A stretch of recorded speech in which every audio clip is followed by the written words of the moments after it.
Halo teman-teman semuanya, dalam berbagai kesempatan, lewat video, live show, atau juga tulisan, saya selalu merekomendasikan 3 kamera ikonik ini untuk street dan travel fotografi. Karena menurut saya, ketiga kamera yang saya tunjukin ini punya karakter yang sangat pas untuk fotografer amatir maupun profesional. Kebetulan, hari ini ketiganya bertemu dalam satu video. Ini langka banget ya.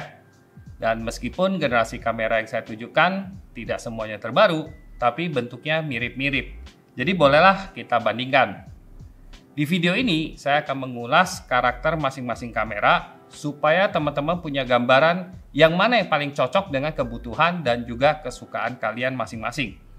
Pertama adalah Ricoh GR. Kekuatan dari kamera ini adalah ukurannya yang paling kecil. Kalau kita bandingkan, kamera ini lebih pendek daripada layar ponsel masa kini. Jadinya lebih mudah untuk dimasukkan ke saku, tapi karena memang dia agak tebal, maka idealnya di saku jaket, bukan di celana jeans. Meskipun dia ukurannya kecil, tapi kalau kita lihat kualitas gambarnya, ini tidak kalah dengan kamera-kamera yang lain.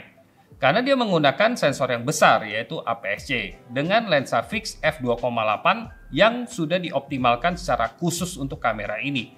Jadi hasilnya sangat tajam sekali dan juga detail.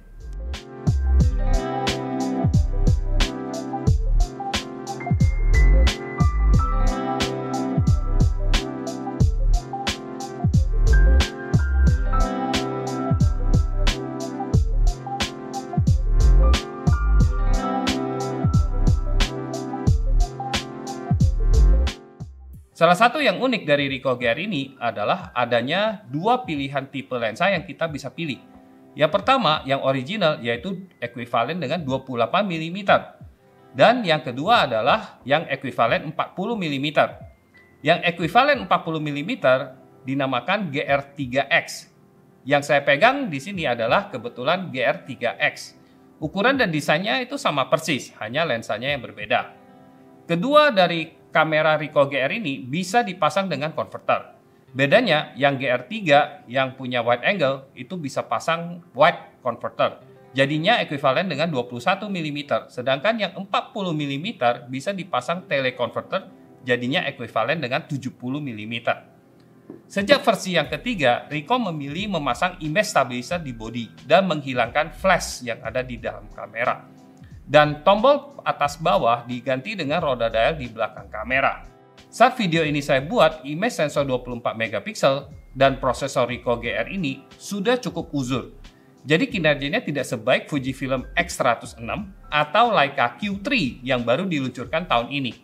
Mungkin tahun ini atau paling lambat awal tahun depan akan ada pembaharuan Ricoh GR. Sebut saja GR4 atau GR5 ya, tergantung apakah Ricoh menggunakan angka 4 atau angka langsung di skip ke 5. Generasi prosesor saat ini menyebabkan kinerja autofocus yang lebih lambat daripada pesaingnya dan juga kualitas videonya yang hanya mencapai Full HD, belum 4K. Tapi untungnya ada fitur snapshot yang memungkinkan kita mempreset jarak fokus seperti 1 meter, 1,5 meter, atau ke jarak yang tak terhingga atau infinity, sehingga kita bakalan jarang ketinggalan momen. Nah, di antara ketiga kamera ini, harga Ricoh GR ini yang paling terjangkau. GR3 yang baru itu harganya sekitar 15 jutaan saja. Nah, Fujifilm kebetulan baru saja mengumumkan X100 generasi ke-6 awal tahun 2024 ini. Bagi teman-teman yang nongkrongin info fotografi, pasti tahu ya, karena belakangan banyak video tentang X100 yang saya buat. Dibandingkan dengan Ricoh GR, X100 ini secara fisik cukup besar dan 2 kali lipat lebih berat. Tapi masih bisa dikantongin kalau jaket kita punya kantong yang besar. Dari generasi yang kelima, X100 ini sudah punya layar yang bisa ditilt ke atas dan ke bawah. Dan sejak generasi yang keenam, dia punya stabilizer di bodi seperti Ricoh GR3 dengan prosesor dan juga image sensor yang terbaru yang bisa sampai 40 megapiksel. Dengan didukung prosesor dan software yang terbaru, X106 ini punya deteksi autofocus yang lebih cepat. Hanya saja sayangnya motor di lensa X100 itu agak sedikit membatasi.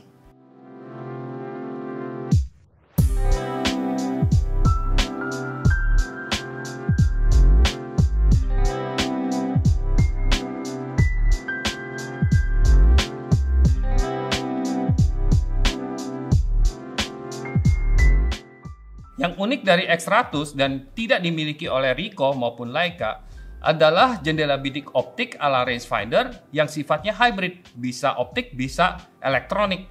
Jadi ini yang benar-benar yang berbeda dari yang lain. Karena desainnya menarik dan good looking, bagi generasi tua maupun muda, kamera ini jadinya sering viral terutama di TikTok ya. Ditambah dengan produksi yang terbatas, harga dari X100 ini cenderung bertahan dan bahkan beberapa serinya meningkat karena demand-nya yang sangat tinggi, yang lebih tinggi daripada supply-nya. Hal ini tidak terjadi dengan Ricoh GR atau Leica Q yang harganya cenderung menurun seiring dengan perkembangan teknologi dan generasi yang terbaru. Harga X100 dari generasi ke generasi itu semakin naik. Dan saat ini yang generasi kelima harganya sekitar 20 jutaan. Dan yang X100 yang generasi ke-6 yang terbaru kemungkinan di atas 25 jutaan. Dan kemungkinan akan semakin naik lagi ya. Nah, ngomongin tentang Leica Q ini pada dasarnya adalah kamera yang compact juga, meskipun ukurannya jauh lebih besar daripada Ricoh GR ataupun X100. Ini karena Leica Q ini menggunakan image sensor yang full frame, yang kurang lebih 2,5 kali lipat lebih besar daripada sensor APS-C yang digunakan oleh Ricoh maupun Fujifilm. Lensa Leica Q ini juga tidak bisa diganti seperti kamera yang lainnya di sini, tapi kualitasnya sangat bagus, yaitu lensa Leica Summilux 28mm f1.7 dengan image stabilizer yang sudah built-in. Dan lensa ini juga bisa fokus cukup dekat untuk subjek-subjek yang kecil seperti food photography atau bunga atau serangga misalnya. Nah, lensa 28mm ini digunakan untuk semua Leica Q dari yang pertama sampai yang terakhir. Layar monitor di Leica Q yang pertama dan kedua itu sifatnya datar, sedangkan yang Q3 ini bisa diputar ke atas. Nah, sejak Q2 bodi kamera sudah weather seat, jadi teman-teman juga merasa akan lebih nyaman dan aman dari cuaca buruk, air dan juga debu. Leica Q3 juga sudah ditenagai dengan prosesor dan image sensor yang terkini, 60 megapiksel dengan face detect autofocus. Jadi untuk foto subjek yang bergerak sudah cukup mudah. Dan karena resolusinya besar, untuk cetak besar atau cropping ketat itu juga tidak masalah.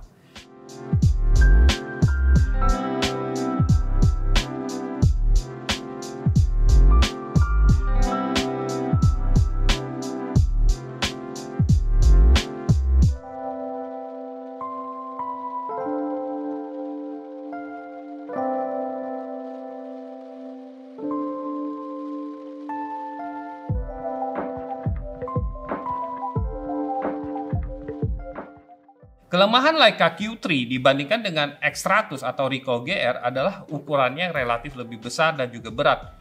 Jadi lebih tidak mudah untuk dikantongi. Idealnya kamera ini disimpan dalam tas yang compact. Dan Q3 itu harganya mencapai 90-100 jutaan. Tentunya tidak mudah untuk dijangkau oleh sebagian besar penggemar fotografi. Sedangkan harga Q1 dan Q2 sekarang sudah turun ya, terutama yang bekas ke sekitar 30-60 jutaan ya, tergantung kondisi kamera masing-masing. Nah, secara handlingnya juga ada sedikit perbedaan di antara ketiga kamera ini. Fujifilm X100 dan Leica Q itu paling mirip karena desainnya seperti kamera rangefinder film, yang shutter dialnya diatur di bagian atas kamera dan bukaannya juga diatur di lensa. Sedangkan untuk Ricoh GR menggunakan konsep mode PASM dan menggunakan berbagai dial tombol untuk kustomisasi supaya kita bisa memotret dan mengganti setting secepat mungkin. Memilih kamera yang mana tentunya gampang-gampang susah. Untuk yang budgetnya terbatas atau ingin kamera saku yang mudah dibawa, Ricoh GR pilihan yang masuk akal. Bagi yang suka investasi dan suka kamera yang good looking, lengkap dengan jendela optik rangefinder dan lensa berjarak fokal ekuivalen 35mm, Fujifilm X100 itu merupakan pilihan yang mantap. Dan yang pengen kamera bersensor full frame dengan kualitas gambar beresolusi sangat tinggi, punya autofocus yang paling gesit, pilihannya yaitu Leica Q3. Nah, sekarang sudah jelas kan karakter-karakter kamera-kamera yang sering saya rekomendasikan untuk street dan travel fotografi. Jangan lupa teman-teman bisa cek review masing-masing kameranya di channel Info Fotografi. Kalau ada yang kurang jelas juga bisa tuliskan di bagian komentar di bawah. Atau juga bisa sharing pilihan kalian lebih suka yang mana nih? Apakah kalian lebih suka Ricoh GR, suka X100 dari Fujifilm, atau sukanya yang Leica Q? Tuliskan pilihan kalian dan alasannya kenapa. Sampai jumpa lagi di video berikutnya. Oke? Bye-bye.